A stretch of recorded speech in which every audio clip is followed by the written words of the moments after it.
എടാ തൊട്ടി ഗോപാലിന് മുൻ പട്ടി സതീശ, ഈ ഒരല്ല എന്റെ ഭാര്യ മുറ്റം തൂത്തപ്പം നിന്റെ പറമ്പിലോട്ട് വീണനടാ നീ ഈ പുകിലുണ്ടാക്കണ ഇലയല്ല ഒരു മൊട്ടുപിന്ന് നിന്റെ വീട്ടിൽ എന്റെ പറമ്പിലോട്ട് വീണാലും ഞാൻ പ്രശ്നം ഉണ്ടാക്കും. ഒരു മുട്ടുപ്പിൻ കിട്ടിയതിനെ മൂട്ടിയിട്ട് കുത്തി കൊടുക്കായിരുന്നു. എന്റെ സതീശണ്ണ, ദൈവം സത്യമായിട്ട് അറിയാതെയാണ് ഇല അപ്പുറത്തോട്ട് വീണത്. അണ്ണനാ? ഏത് വകയിലാണ് ഞാൻ നിന്റെ അണ്ണനായത്? എനിക്ക് സതീശൻ തെണ്ടി അറിയാതെയാണ് പറ്റിയത്. ഭർത്താവും ഭാര്യയും കൂടെ പോക്കൃത്തരം കാണിച്ചിട്ട് എന്നെ അപരാധിക്കണ. എന്റെ സതീശ മാമ നിങ്ങളൊന്ന് അടങ്ങ്. ഏത് വകയിലാണ് ഞാൻ നിന്റെ മാമനായത്? നീ ഒന്ന് അടങ്ങടാ സതീശ മയിൽവാഹനം. നിന്നെന്ന് ഞാൻ വെച്ച് പൊറപ്പിക്കല. അതിനു മാത്രം നമ്മൾ നിന്റെ അടുത്ത് എന്തൊരു തെറ്റാണ് ചെയ്തത്? നിന്റെ ഒരു ഇളയ മോനുണ്ടല്ലോ, ഒരു കുട്ടിക്കൊരങ്ങൻ, അവ എന്റെ റംബൂട്ടാൻ മരത്തിൽ കല്ലെറിഞ്ഞേക്കണ്. എടാ ചിത്തു, എന്തരച്ചാ നീ എന്താ അവന്റെ പറമ്പിൽ നിന്ന് റംബൂട്ടാനെ കല്ലെറിഞ്ഞ കഴിക്കാൻ? നിന്റെ അടുത്ത് ഞാൻ പല പ്രാവശ്യം പറഞ്ഞുണ്ട് അന്യന്റെ മുതൽ ആഗ്രഹിക്കരുതെന്ന്. ഇന്നലെ രാത്രി അച്ഛൻ കഴിച്ചത് ആ റംബൂട്ടാനാണ്. സതീശ, റംബൂട്ടാന്റെ കാര്യം ചോദിച്ചാൽ വേറെ എന്തെങ്കിലും ഉണ്ടോ? യവ എന്റെ ജാമ്പയിൽ കല്ലെറിഞ്ഞ് ഞാൻ ജാമ്പ മുറിച്ച്. അപ്പോഴാണ് നിന്റെ ഭാര്യക്ക് പുളിഞ്ചിയിൽ കല്ലെറിയേക്കാം. ഇപ്പൊ ഞാൻ അത് മുറിച്ച്. അത് പിന്നെ മീൻകറിയിൽ പുളിഞ്ചൊക്കെ ഇടാനേ തോട്ട വെച്ചാണ് ഞാൻ പറിച്ചത്. എല്ലാം കഴിഞ്ഞപ്പോ നിന്റെ മൂത്ത മോനെ മാവില് കല്ലെറിയാൻ വന്നേക്കണ്. മാങ്ങയുള്ള മാവിലല്ലേ വെച്ചാൽ കല്ലെറിയാൻ പറ്റൂ അല്ലേടാ സതീശാങ്കിൾ? സോറി സതീശ മയിൽവാഹനം. ഇതെല്ലാം പോട്ടെന്ന് വെക്കാം. എന്റെ വീട്ടിൽ പ്രായപൂർത്തിയായ ഒരു സ്ത്രീയുള്ള കാര്യം ഇവന്മാർക്ക് ബോധമില്ലേ? രാവിലെ നോക്കുമ്പോ ഇവന്മാരെ ബോഡീസോ മകളായിരിക്കും സതീശ. അല്ല, 90 വയസ്സായ എന്റെ സാവിത്രി അമ്മൂമ്മ. ഇന്നലെ രാത്രി ഞാൻ നോക്കിയപ്പോഴേ ഈ മൂത്ത നാറി എന്റെ മതിലിൽ റാ ഷേപ്പിൽ മൂത്രമൊഴിച്ചു വെച്ചേക്കണ്. അച്ഛാ, ഞാൻ ഞാനാണ് ഉദ്ദേശിച്ചത്. റാവരെ എത്തിയപ്പോഴേക്കും എന്റെ മൂത്രം തീർന്നു പോയി. അത് ഞാൻ എന്ത് ചെയ്യാനാണ്? അതൊക്കെ ഒരു പ്രശ്നമാണോ? ഞാൻ വേണമെങ്കിൽ രാത്രി ഒന്ന് ബാക്കി പൂരിപ്പിച്ചു തരാം. ഞാനിവിടെ അവന്റെ കൂടെ കൂടാ. കാര്യങ്ങൾ ഇവിടംബരായ സ്ഥിതിക്ക് നമ്മൾ ഇരു കൂട്ടരും നല്ല രീതിക്ക് പോകില്ലെന്നാണ് ലക്ഷണങ്ങൾ കാണിക്കുന്നത്.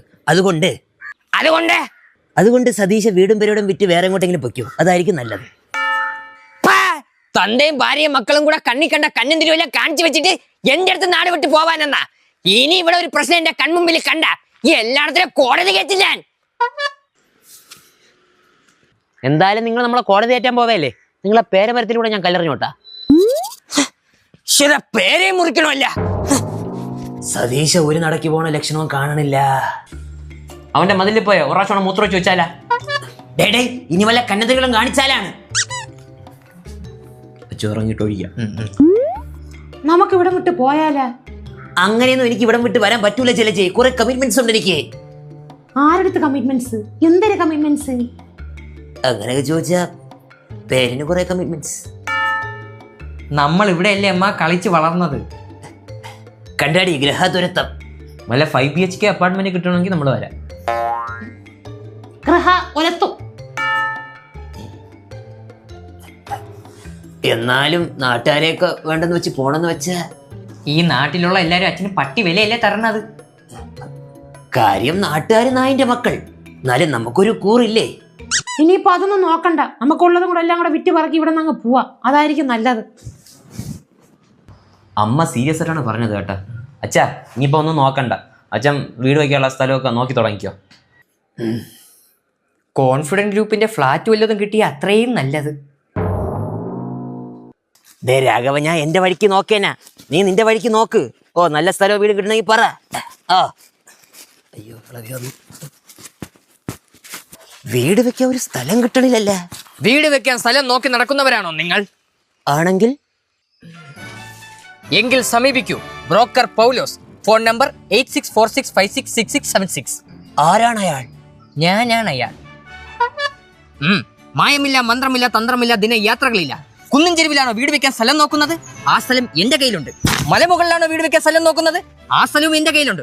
ഇനി അതുമല്ല, കടൽ കാക്കകൾ പറന്നു നടക്കുന്ന കടലിലാണോ വീട് വെക്കാൻ സ്ഥലം നോക്കുന്നത്? കടലിൽ വീട് വെക്കാൻ പറ്റുമോ? അത് പറ്റില്ല. ഒത്ത ആളെ ഞാൻ തപ്പി നടക്കായിരുന്നു, ഒരു ബ്രോക്കറിന്റെ. കിട്ടിയല്ല. എനിക്ക് വീട് വെക്കാൻ ഒരു സ്ഥലം വേണം, അതെങ്ങനെയും ഒപ്പിച്ചു തരണം. എവിടെയാണ് വീട് വെക്കാൻ ഉദ്ദേശിക്കുന്നത്? ഭൂമിയിലാണ്. എന്റെ കൂടെ വാ, ഒത്ത സ്ഥലം ഞാൻ കാണിച്ചു തരാം. ഇത് ഏത് ഹുദാമില്ല?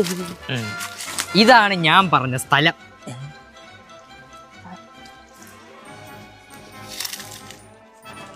ഇതെന്തൊരു റബ്ബർ തോട്ടോ? അത്രയ്ക്ക് റബ്ബർ ഒന്നുമില്ല, ഒരു 10-15 മൂട് അത്രേ ഉള്ളൂ.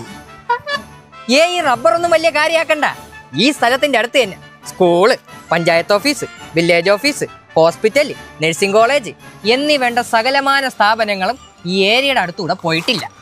ഇവിടെ നിന്ന് ഒരു 36 കിലോമീറ്റർ അപ്പുറം പോയ ഒരു ചായക്കട കണ്ടാലായി. 36 കിലോമീറ്റർ ഒരു പ്രശ്നമല്ല. ചേട്ടൻ്റെ കാറുണ്ടല്ല? കാറുണ്ട്. ഉണ്ടായിട്ടും വലിയ കാര്യമൊന്നുമില്ല, നീന്തി കടക്കണം, പുഴയാണ്. ഇങ്ങനെയൊക്കെയാണ് കാര്യങ്ങളെങ്കിലും സെന്റിന് വളരെ തുച്ഛമായ വിലയേ ഉള്ളൂ. എത്ര?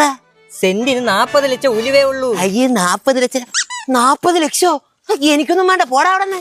നല്ല സ്ഥലം. വേറെ സ്ഥലം നോക്കിയേ, ഇതുപോലൊരു കാതലായ സ്ഥലം നിങ്ങൾക്ക് ഈ ജമ്മത്ത് കിട്ടൂല. അത്ര കാതൽ എനിക്ക് തോന്നണില്ല. നിങ്ങൾക്ക് എന്തരറിയാം? ദാ ഈ മണ്ണൊന്ന് മണപ്പിച്ചറിയാം കാതലിന്റെ ഗന്ധം എത്രത്തോളം ഉണ്ടെന്ന്. പട്ടിക്കാട്ടും തറയുന്ന തോണ്ടി എടുത്തേക്കണവൻ. വെള്ളം ഉണ്ടാ? വെള്ളമൊന്നും എന്റെ ഇല്ല. ചേമ്പിലെ പോയി തുടച്ചു വെക്കാം. ഫ്രഷ് സാധനമാണെന്ന് തോന്നുന്നു. ഇതെങ്ങനെയാ സ്ഥലം ഉറപ്പിക്കാവോ?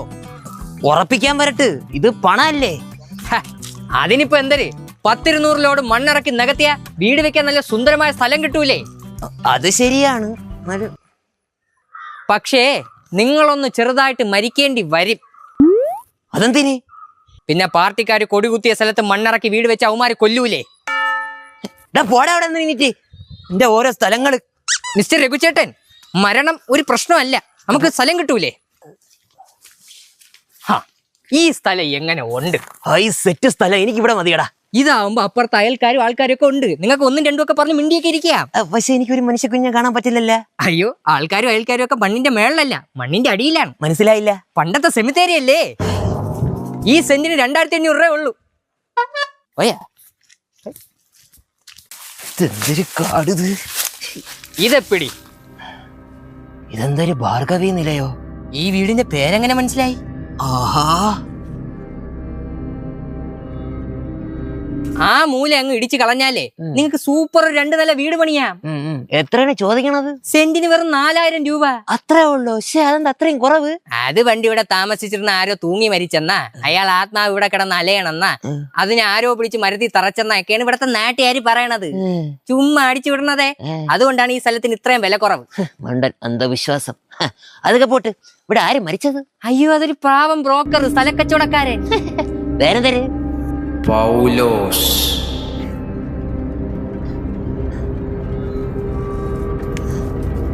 പൗലോസേ,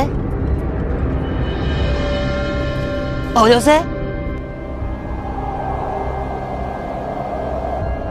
എന്റെ കയ്യില് സ്ഥലമുണ്ട്, വാ. എന്റെ കയ്യില് സ്ഥലമുണ്ട്, വാ. എന്റെ കയ്യില് സ്ഥലമുണ്ട്, വാ. എന്റെ കയ്യിൽ സ്ഥലമുണ്ട്, വാ. എന്റെ കയ്യിൽ സ്ഥലമുണ്ട്, വാ. എന്റെ കയ്യിൽ സ്ഥലമുണ്ട്, വാ.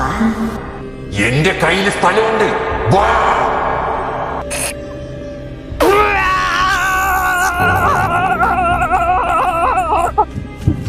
രാഘവ, ഞാൻ എന്റെ വഴിക്ക് നോക്കേനാ, നീ നിന്റെ വഴിക്ക് നോക്ക്.